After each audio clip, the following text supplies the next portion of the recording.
اور دعا بھی قبول ہوتی ہے۔ امام شافعی رحمۃ اللہ علیہ کا مقولہ ہے، جس کو حضرت شیخ نور اللہ مرقدہ نے فضائل رمضان کے اندر بھی نقل کیا ہے، کہ 5 راتیں ایسی ہیں جن میں دعا قبول ہوتی ہے۔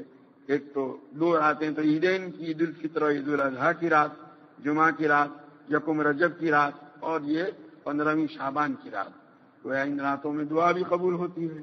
تو بہرحال شب برات جو ہے اس کی وجہ سے اہتمام، مگر یہ اہتمام جو ہے انفرادی طور پر ہونا چاہیے۔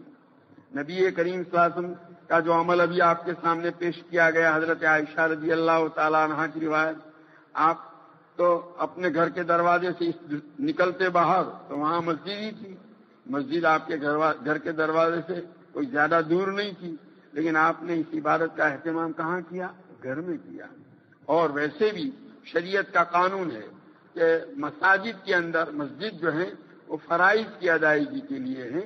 ایک مرتبہ نفل کے متعلق کسی نے پوچھا تو نبی کریم صلی اللہ علیہ وسلم نے فرمایا کہ نفل کے لیے بہترین جگہ کیا ہے؟ گھر ہے۔ حضور نے فرمایا کہ تم دیکھتے ہو نا میرا گھر مسجد سے کتنا قریب ہے، یہ دروازے سے ادھر آیا کہ گھر ہے، لیکن اس کے باوجود مجھے یہ پسند ہے کہ میں نفل گھر میں پڑھوں۔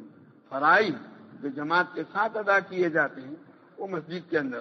اب یہ سنن موقدہ جو ہیں، یعنی فرائض کے ساتھ کی سنن رواتب جن کو کہتے ہیں، کہ بھائی فجر سے پہلے کی جو سنتیں ہیں، ظہر سے پہلے کی بات کی سنتیں، اس طرح یہ سنن رواتب جو ہیں ان میں دونوں قسم کی موقدہ غیر موقدہ، وہ بھی اصل تو یہ ہے کہ آدمی ان کو گھر میں ادا کرے، لیکن فقہا نے دیکھا کہ اب زمانہ ایسا آیا ہے کہ اب لوگ اپنے کاروبار میں، کام کاج میں ایسے مشغول رہتے ہیں کہ گھر جانے کی نوبت آتی نہیں۔ بھائی مسجد میں آیا، دکان سے آیا مسجد کے اندر، مسجد سے جائے گا دکان کے اندر، اب وہاں نماز کے لیے کوئی جگہ بھی نہیں ہے۔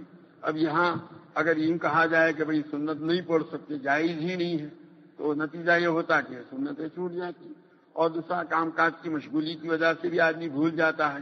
اس لیے فقہا نے یہ سنن رواتب کو جو فرائض سے شروع میں اور بعد میں ہیں ان کو مسجد میں پڑھنے کی اجازت دی ہے، اگرچہ اس میں بھی بہتر اور افضل تو یہی ہے کہ آدمی گھر میں پڑھنے کا اہتمام کرے۔ اور باقی نوافل جو ہیں تو وہ نوافل